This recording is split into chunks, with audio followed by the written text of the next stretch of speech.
and good people on the front lines of the battle for America. As myself, I attended a conference for alt-right YouTubers in Philadelphia and was chased out of a casino. I spoke to everyday anti-fascists defending their community in Charlottesville, Virginia. I was rejected from joining a white supremacist pagan ritual in the Albany area by the elders of a weightlifting pagan cult called Operation Werewolf. I listened to a terrible white nationalist freestyle rap diss battle. I watched neo-Nazis post photos of trans children and Jewish children and black children and talk about killing them. Every day, for nearly a year, I immersed myself in chat groups and websites and forums where photos of lynchings were passed around like funny memes, where "Kill Jews" was a slogan, and murderers were called saints. On the anniversary of the Pittsburgh synagogue shooting, I watched them celebrate Robert Bowers, the murderer of 11 Jews at prayer, like a hero and a friend. I listened to strangers talk about killing kikes every day. I listened to strangers incite violence and praise murder and talk about washing the world with blood to make it white and pure. I listened to their podcasts. I watched their videos. I listened to their terrible music and watched them plan to meet and celebrate the racism that was their raison d'être. And something snapped in me. I admit it. I started this book angry at the racist right.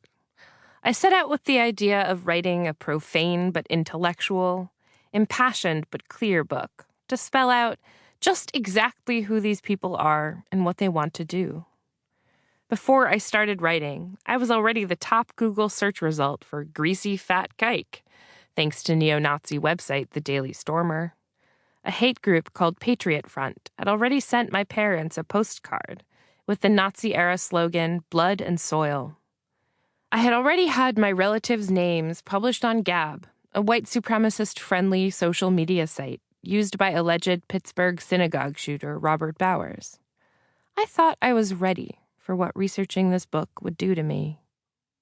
I wasn't. As I write this now, I feel myself incandescent with the kind of anger that doesn't just last an evening. It's an old cliché that lovers shouldn't go to bed angry.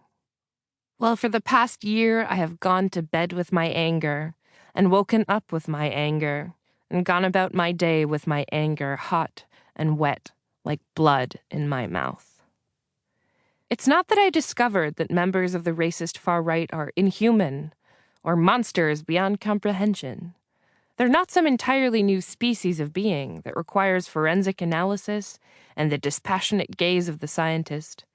They're not uniquely stupid or uniquely mired in poverty or uniquely beset by social problems or even members of any specific socioeconomic class. They're not monsters. They're people. Just people, mostly men and some women, all over this country and this world, who have chosen to hate, to base the meaning of their lives on hate, to base their communities of solidarity on hate, to cultivate their hate with tender, daily attention. They are just people, people with an entire alternate curriculum of history, who operate within an insular world of propaganda, built to stoke rage and incite killings, and for no other purpose at all.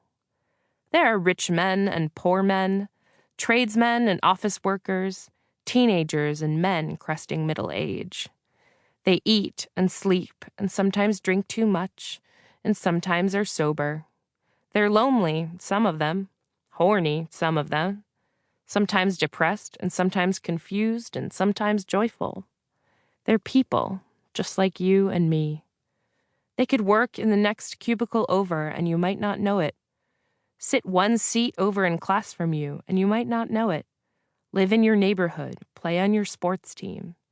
And you would never know that deep in the night, they trade photos of lynchings like baseball cards and laugh. But I know them now, these men and women.